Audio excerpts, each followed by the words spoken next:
Field effect transistor.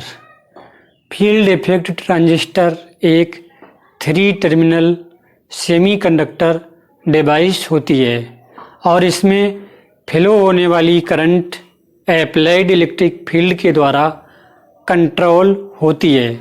इसीलिए इस transistor को हम फील्ड इफेक्ट ट्रांजिस्टर कहते हैं। यह एक यूनिपोलर डिवाइस होती है क्योंकि इसमें करंट का फ्लो केवल मेजॉरिटी चार्ज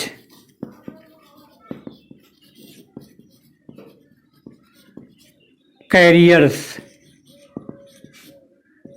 के कारण ही होता है। इसे हम संक्षिप्त में FET भी कहते हैं। FET means field effect transistor. आइए इसका पहले क्लासिफिकेशन देख लेते हैं, फिर 1 बाय 1 रीड करेंगे। फील्ड इफेक्ट ट्रांजिस्टर, जिसे हम संक्षिप्त में FET कहते हैं।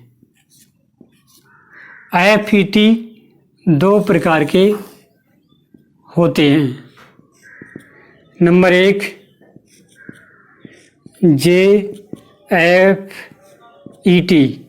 मीन्स जेफेट और नंबर 2 मॉसफेट। 2 प्रकार के होते हैं। उसमें जो जेफेट होता है ये भी फिर से 2 तरह का होता है। नंबर 1 एन चैनल और नंबर 2 पी चैनल। और इधर मॉसफेट भी 2 तरह के होते हैं। Number 1 depletion type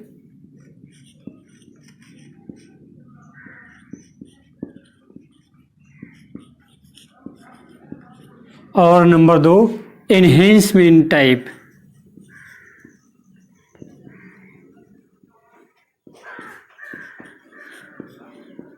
enhancement type. इसके पश्चात ये डिप्लीशन टाइप, ये फिर से 2 प्रकार के होते हैं। N channel and P channel. इसी प्रकार ये डिप्लीशन टाइप मॉसफेट भी 2 प्रकार के होते हैं।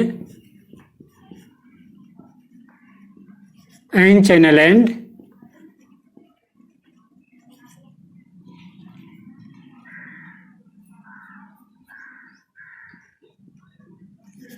P channel.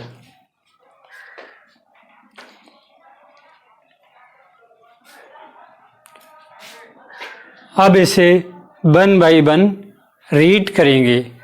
Junction field effect transistor.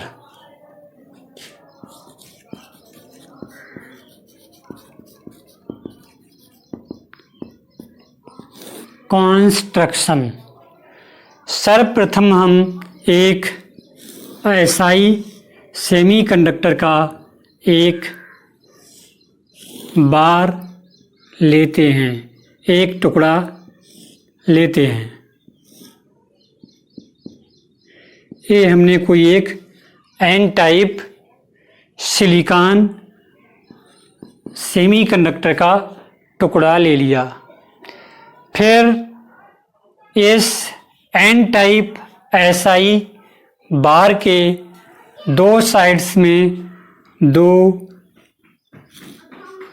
P reason को एम्बेड कर देते हैं। ये हमने कोई 2 P रीजन है या P टाइप सेमीकंडक्टर के टुकड़े हैं, इनको हमने यहाँ पर एम्बेड कर दिया। और ये दोनों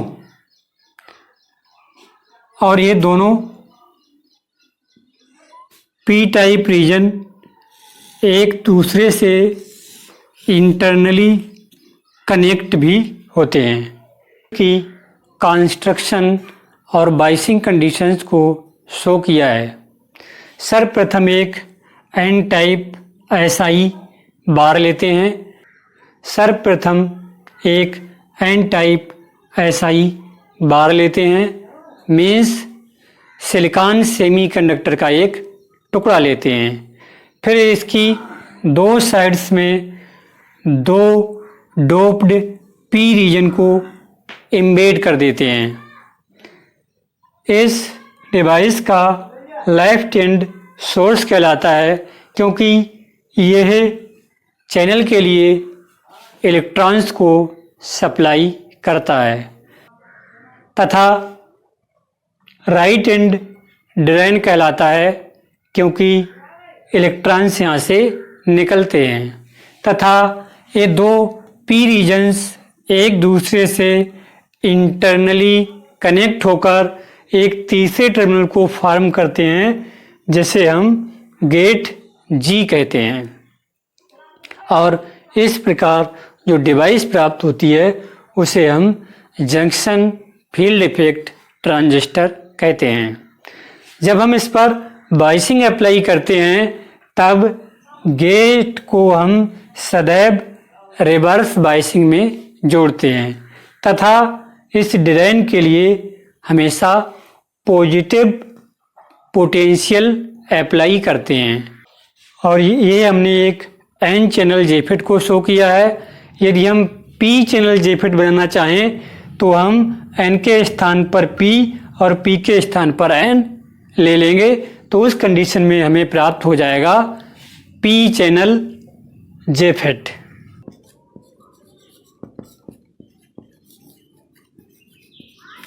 circuit symbol of JFET.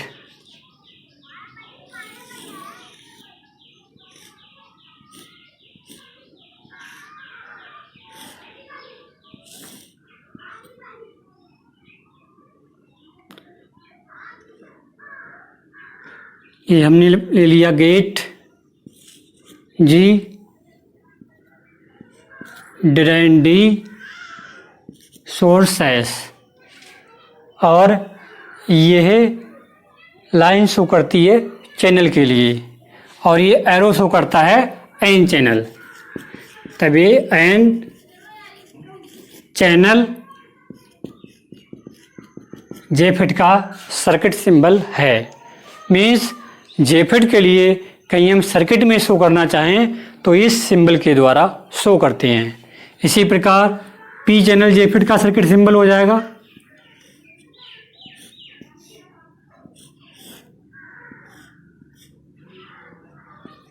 Drain D, source S,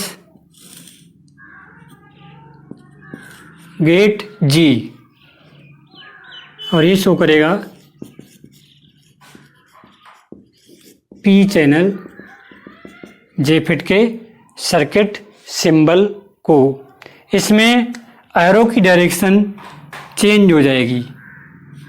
arrow की डायरेक्शन बैकवर्ड रहेगी। इसमें फॉरवर्ड है तो इसमें बैकवर्ड रहेगी। इस डायरेक्शंस का सर्किट सिंबल बनाते समय छात्रों को विशेष ध्यान रखना चाहिए। इनमें कोई अंतर नहीं है, दोनों सेम है, बट करंट की डायरेक्शन इसमें फॉरवर्ड और इसमें बैकवर्ड होती है।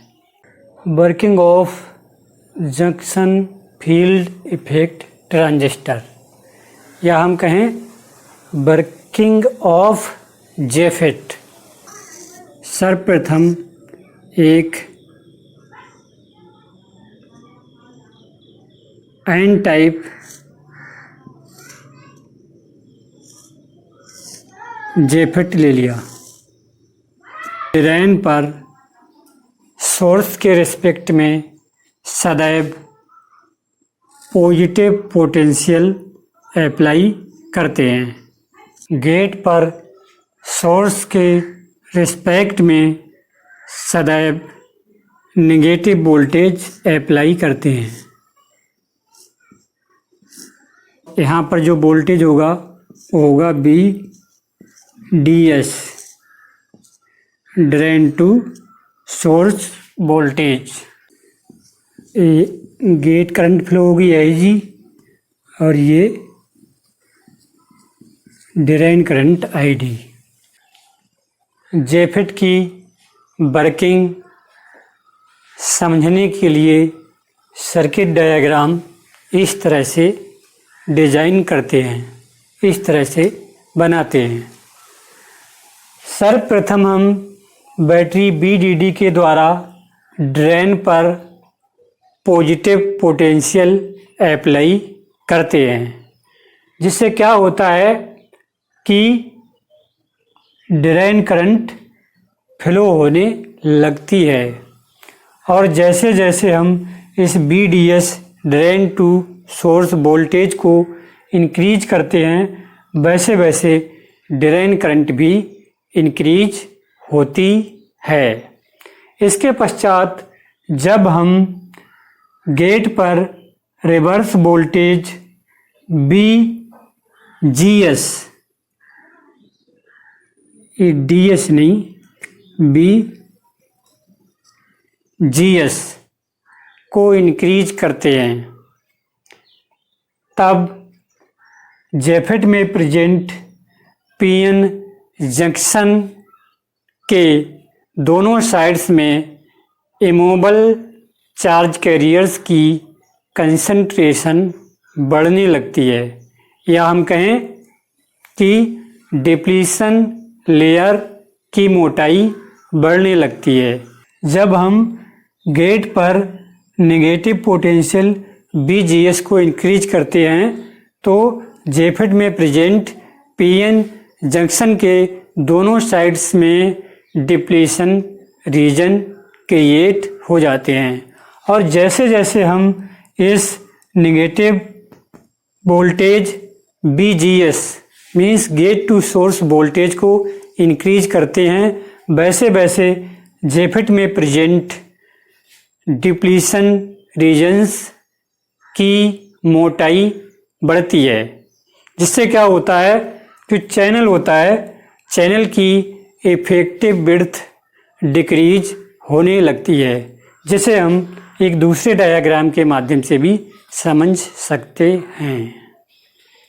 बैटरी BGG की सहायता से गेट टू सोर्स वोल्टेज को इंक्रीज करते हैं, वैसे वैसे ये हमने शो किए हैं डिप्लीशन रीजन, इनकी थिकनेस बढ़ने लगती है, इधर उधर से बढ़ने लगती है, जिससे क्या होता है कि ड्रेन करंट ID कंट्रोल होकर फ्लो होती है।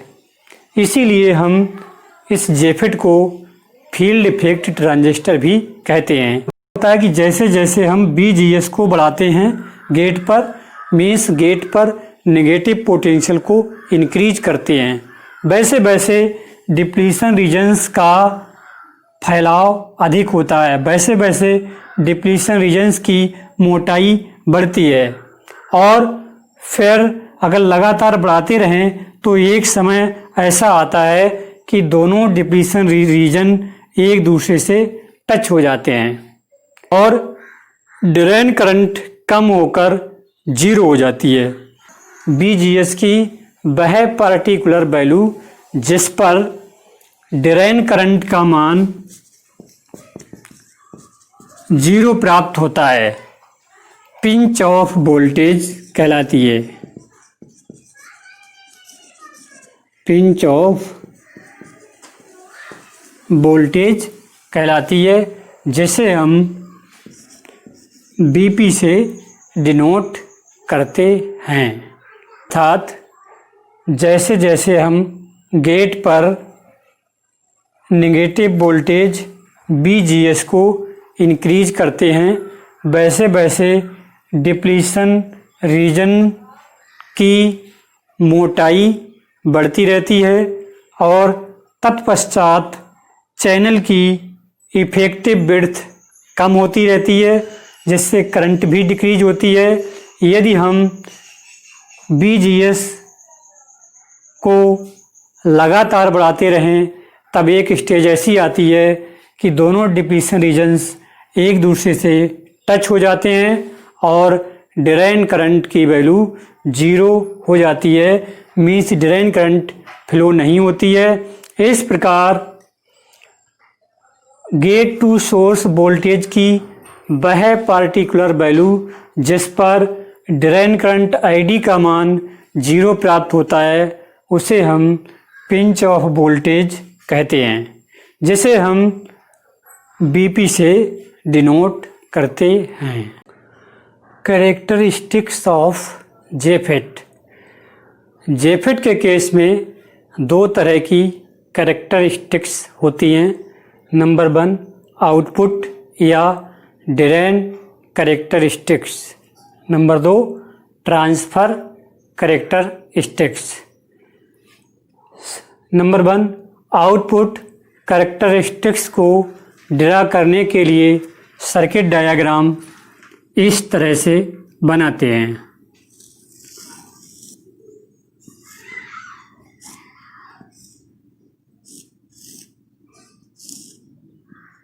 भाई हमने एक एन चैनल जेफेट ले लिया, ये gate, drain, source. Drain current को मेजर करने के लिए एक हम यहाँ पर एमीटर लगा देते हैं और ड्रेन पर अप्लाई करते हैं पॉजिटिव पोटेंशियल का, और इसके लिए हम पोटेंशियल डिवाइडर मेथड का यूज करते हैं।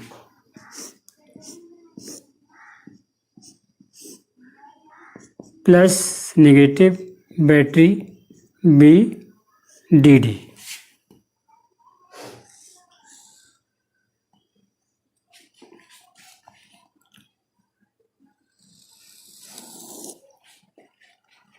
और इधर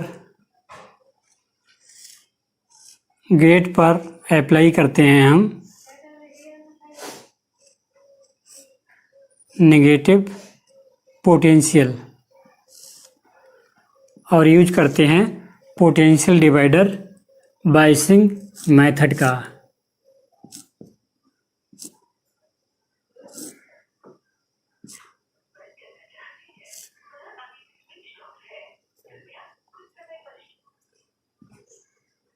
negative positive BGG।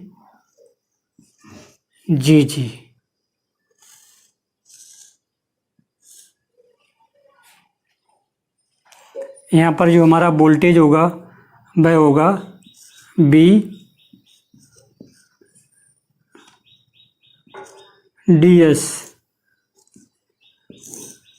Drain to source voltage, और यहाँ पर जो वोल्टेज होगा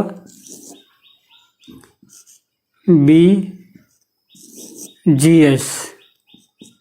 गेट टू सोर्स वोल्टेज।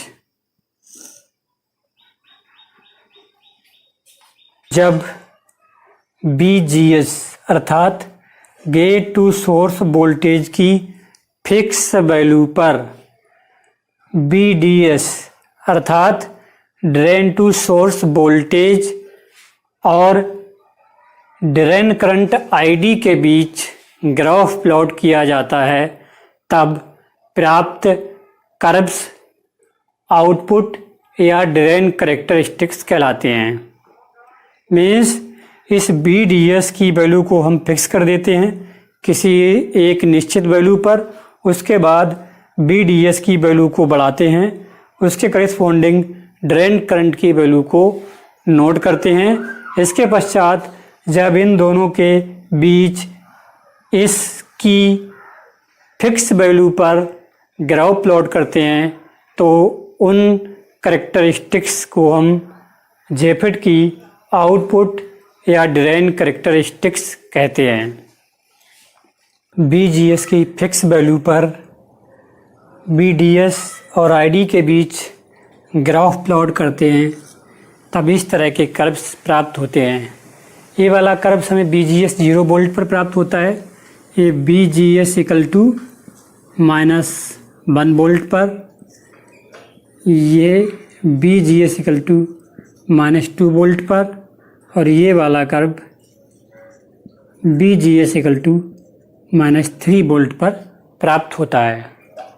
और जो VGS इक्वल टू 0 वोल्ट के करिस्पॉन्डिंग जो करंट का मान होता है उसे हम लिखते हैं IDSS, means drain current when VGS equal to 0 volt. और जहाँ से टर्न होता है, अगर यहाँ से हम एक लाइन को ड्रा कर दें तब ये शो करती है पिंच ऑफ वोल्टेज BP के लिए। और ये जो रीजन है ये शो करता है ओमिक रीजन, ये ओमिक रीजन।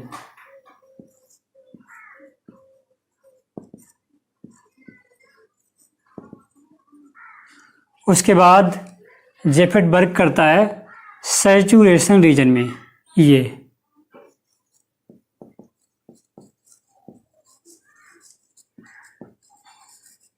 इसे हम पिंच ऑफ रीजन या सैचुरेटेड रीजन कहते हैं। और इसके पश्चात जो जेफेट है उसका ब्रेक डाउन हो जाता है, मीन्स वह ब्रेक डाउन रीजन में वर्क करता है। जेफेट की कैरेक्टरिस्टिक्स हैं और इनसे कुछ पॉइंट्स क्लियर होते हैं। मीन्स पहला पॉइंट क्लियर होता है कि ID is directly proportional to BDS at low values of BDS, means BDS के कम मानों पर ड्रेन करंट BDS के डायरेक्टली प्रोपोर्शनल होती है। पहले ओमिक रीजन में वर्क करता है, उसके बाद यह कांस्टेंट करंट सोर्स की तरह अर्थात सैचुरेटेड रीजन या पिंच ऑफ रीजन में वर्क करता है। और यदि हम लगातार BDS की वैल्यू को बढ़ाते रहें तब एक निश्चित वोल्टेज पर जेफेट का ब्रेकडाउन हो जाता है। इस जेफेट ब्रेक डाउन रीजन में वर्क करता है, means as a constant voltage source की तरह वर्क करता है। ड्रेन टू सोर्स वोल्टेज अर्थात BDS की फिक्स वैल्यूज पर जब हम गेट टू सोर्स वोल्टेज अर्थात VGS और ड्रेन करंट ID के बीच ग्राफ प्लॉट करते हैं तब इस प्रकार प्राप्त कर्व जेफेट की ट्रांसफ़र कैरेक्टरिस्टिक कर्व कहलाता है। इसी कर्व से रिलेटेड शॉकले ने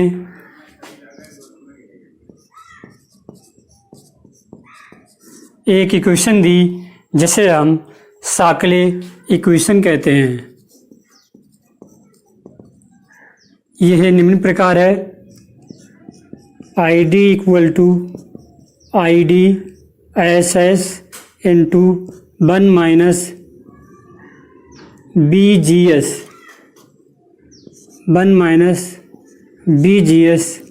अपान BP का होल स्क्वायर। इस इक्वेशन को हम शॉकले इक्वेशन कहते हैं। ID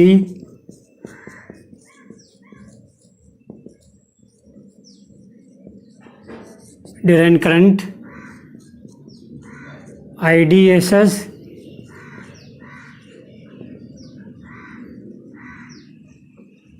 drain current when BGS equal to 0 volt, BGS equal to gate to